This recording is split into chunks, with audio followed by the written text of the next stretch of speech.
Classes in memory of Jared Orchan. Chernobyl is the name of a city that everybody knows. In 1986, I think, it was the big nuclear reactor tragedy. But in the Hasidic world, Chernobyl is a a household name for 200 years. When the tragedy in Chernobyl took place, we already knew long about Chernobyl. One of the greatest Hasidic rabbis, masters of the early Hasidic movement, a friend of the first Chabad Rebbe, the Alter Rebbe, was Reb Nochum of Chernobyl. Very famous. There is an amazing story about him. One evening, Reb Nochum of Chernobyl was known to be very poor, very poor. Once it was a Thursday evening, and there was no money in the house. And the Gabbai, his assistant, I might tell the story, but it goes very well with the Parshat. And his Gabbai came in. His Gabbai was very worried that there was no money to buy food for Shabbat. And then arrived one of the big Hasidim, the richest Hasidim, and he told them, the Rebbe doesn't have any money. He told them, don't worry, I bought 300 rubles. Fine. And I'll give it to the Rebbe. 300 rubles? And he's the first Chassid to be accepted that night, right? He's the guy who bought the money. He let him in first. Then people came in and out. Meanwhile, he's sitting and making a list of all the people that will pay off the food, the grocery store, and the butcher, and the this, and will buy food, be able to breathe. In the middle of the evening that he receives people, they took a break for Mincha Mariv. Then after Mariv, he called back the last Chassid who was in his room, says, call him back, I need to talk to him. Then he continued to receive people. The night was over. Finally, the Gabbai walks into the Rebbe and he tells him, we need money for Shabbat. He opens the door, he says, take what's there. Collected some money, but he didn't see the big money. He was embarrassed to say anything, but he was standing like this. With a face, a Tisha B'Av face, it's called. This Rebbe looks at him, the Nochum of Chernobyl looks at him and tells him, you're probably wondering where are the 300 rubles. Told him, you let him in first, right? And he smiles. He says, later, he said, when I received the money, I was very happy to God, thanking God for the money, and I was wondering why I deserve such a merit, so much money. Then later walked in at the Chassid, and he told me that he lost his job, and he owes money for the melamed, for the teacher, for his kids, and on top of it, his daughter is engaged, and she has to get married. And I asked him, how much you need for all of the above? He tells me 300 rubles. I said, I thought to myself, now I know what to do with it. Why Hashem sent it to me? I give him the money, and solve all these problems. But then, I had a second thought. Why should I give 300 rubles to one guy? I'll give him 50 rubles, and I'll support another 5 families with this. And he will go other places and raise some money. And I didn't know what to do. What is the right thing to do? To give one person, to give him the 300 rubles, or to give 6 families, everyone 50 rubles. And he says, because I was confused, I decided to take a break for service and to also think for myself, to pray to God. He should give me the clarity to know what to do. To give all money to him. And he prayed to God. And then he said, I got a clarity. I started to think to myself, when was the time What happened here? He started to go back and think, when came to him the thoughts? He says, when he received the money, he didn't think about giving it to charity. He thought about, oh, he's so lucky. The money is for him. Before I'll give you the answer, I'll give you another example that you'll understand better what I'm talking about. You wake up Saturday morning, Shabbat morning. Your wife tells you, let's go to shul. You tell her, you know what? I'll go visit my mother in the nursing home. 2 mitzvahs. Going to shul, visiting your mother in the nursing home, honoring your mother, big mitzvah. What's the right thing to do? Now, both of them cannot be right. One of them is right at this moment. Even there are two good things. At this moment, there is a question you have to ask yourself, what Hashem wants for me now? You see, the decisions between good and bad, the choices are much easier. It's good to do A, it's bad to do B. Clear. Sometimes it's not easy to make the choice, but you know what the right thing is. Everybody knows right from wrong. Within the world of right, what is right is much harder.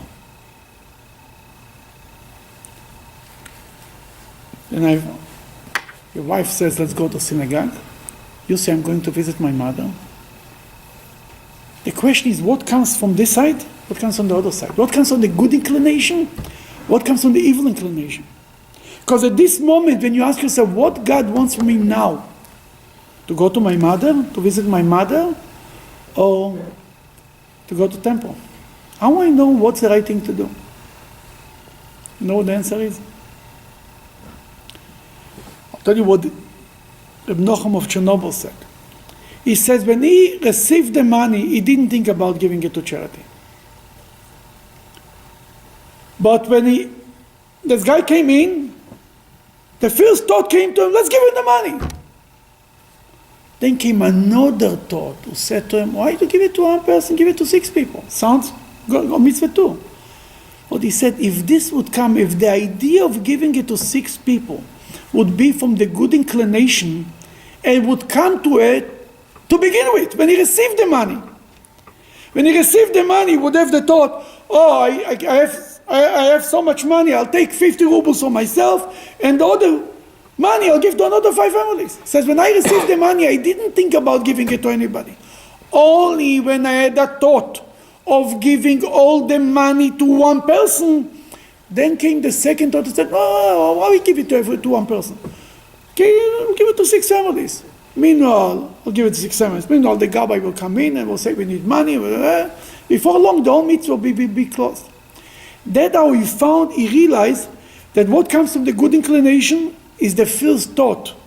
If the idea of giving it to 6 people would come from the good inclination, it wouldn't come as an afterthought. It would come as a first thought. In our example about going to shul would be, if the night before the husband would tell his wife, tomorrow morning I'm going to visit my mother. That would be a mitzvah that he's supposed to do. But he didn't think so. He didn't plan to go to visit his mother the night before. Only in the morning when his wife woke up and told him, let's go to shul, this guy is trying to escape shul by all costs. Suddenly he remembers his mother. Oh, I have to visit my mother. Really? Where were you last night? 2 days ago. For 2 months you didn't see your mother. Suddenly you remember your mother? What I mean with this, the decisions within the world of good are really the most difficult decisions. Should I teach Torah to somebody, should I teach a little child Aleph Bet, or should I learn something that I enjoy? Should I, even within, let's say, you can go to your regular synagogue, or somebody asks you to come for a minyan.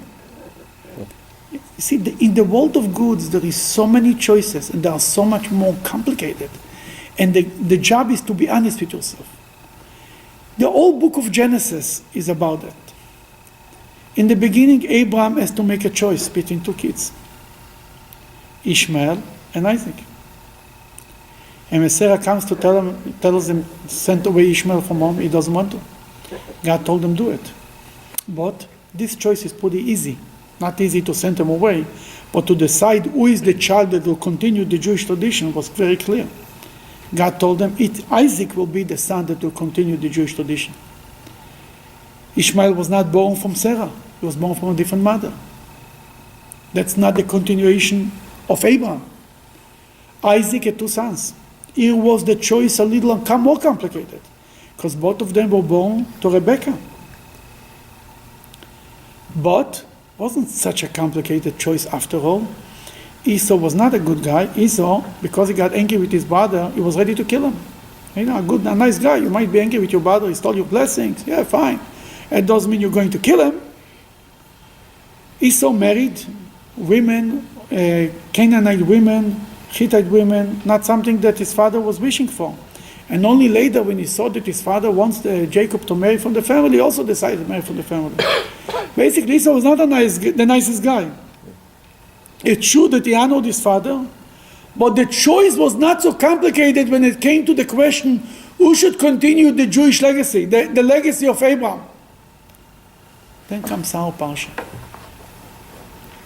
And here is the real complicated choice.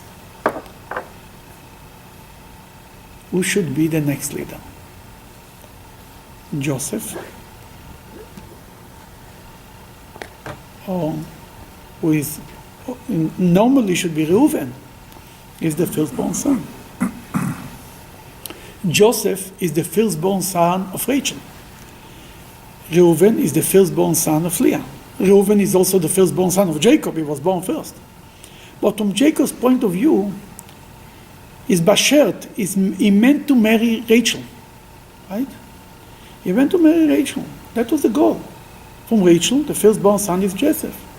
It's true he was tricked into he got married. He married Leah, and Leah had children, but both of them are good. And later, as the story unfolds, basically is the fight not so much the question is not between Reuven and Joseph, as the question is between Joseph and Judah. Judah and Joseph. Jacob knew that this next leader of the Jewish people will be Joseph. That's why he gave him the colorful coat. It wasn't just he loved them because he wanted to buy him a coat. He went to the store and bought him an expensive coat on Black Friday. He wanted, the coat was a mantle of leadership. And he gave him the coat. And it ended up to be true that he was the leader. Only later, the house of kingdom came out from the tribe of Judah. King David and the kings of Israel, but even then later, and the kings of Judah and the kings of Israel, they were basically the kings of Israel from the tribe of Ephraim. Ephraim is the son of Joseph and Judah. The struggle continued forever. When Moshiach will be united together. Moshiach will be from Judah, but will be united together. According to some, will be a combination from Judah and Joseph. From this will come out Moshiach. That Jacob was right. Joseph was the leader at that time. But it was a very hard choice to make. But maybe the Talmud still makes a point that a father should never favor one child over the others because of the coat that Jacob gave Joseph, the Jewish people ended up in Egypt. That's how the Talmud puts it.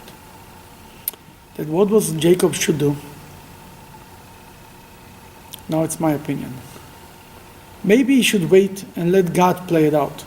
Because if Joseph meant to be the king, he will be the king. Instead of helping God, maybe, I don't know if this is the right answer, but this choice is the hard choice to be made. And that's why it turned into such a saga, the whole fight it in family, because both of them were good. It wasn't a question of good and bad. The world of good is the hard choices to make. And every time when we, in the world of mitzvahs, to make the right choice, you have to be in tune with your own self. You have to be honest with yourself to a fault, like to the level of real honesty, to ask yourself, from where is this coming? Really I'm doing it for the sake of God? Or maybe there is something from here there too. That whenever, if it's not other choice, then it's easy. You do it. But if there is two mitzvahs present in front of you, you have to ask yourself, which one comes from where? From which side is it coming?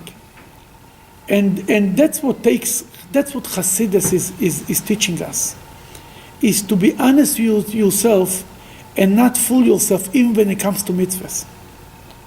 Between good and bad, nobody fools himself.